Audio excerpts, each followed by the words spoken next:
A killer is back in full force on our streets. A staggering rise in heroin use is tearing families apart. It's sending ripple effects throughout every corner of our community. Wave 3 troubleshooter Eric Flack has been digging into this awful trend. And Eric, did police even see this coming? Really, Janelle, I don't think anybody did. And the numbers I uncovered are they're just jaw-dropping. You know, all of us are paying the price, but none more so than the families of people who get hooked. John Douglas never figured to be an addict. He grew up in Bible school, then the Boy Scouts, and 3 years ago became a father to a beautiful daughter named Tara Rose. Growing up, did you ever think he'd end up like this? No, never. John suffered from chronic pain brought on by scoliosis and carpal tunnel syndrome. When doctors stopped prescribing the powerful narcotic hydrocodone to treat the symptoms, John turned to heroin.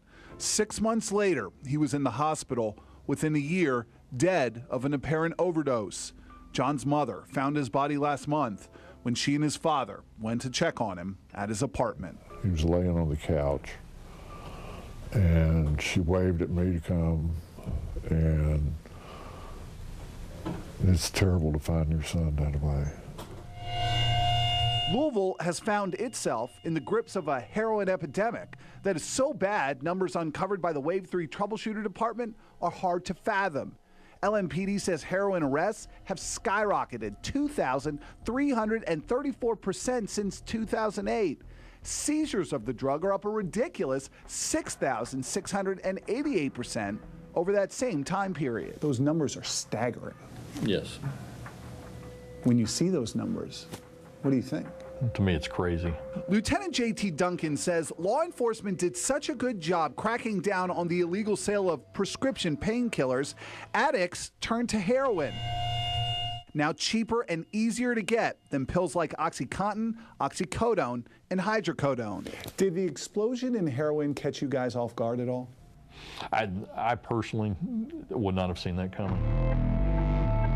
LMPD is scrambling to shut the floodgates, working with state police and the Border Patrol to cut off supply lines.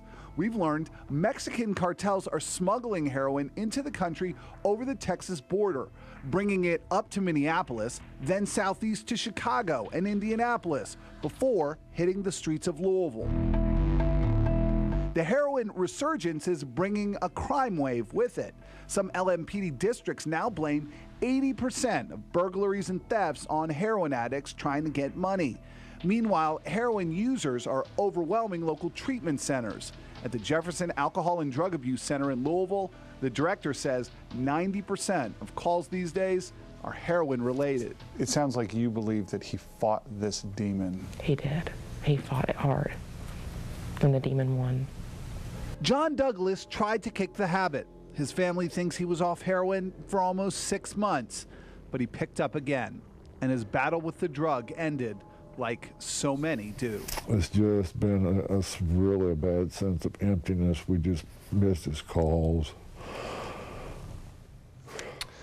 Police say they can't arrest their way out of this problem, and treatment is key, but that's tough. Heroin is the most addictive drug out there. If you're worried about a family member, look for the signs of heroin use. Scott and Janelle experts say that's things like wearing long sleeves when it's warm outside to hide needle marks, a change in attitude, lying, and borrowing lots of money. If those are signs of somebody you love, you really are encouraged to call a treatment center. Wow.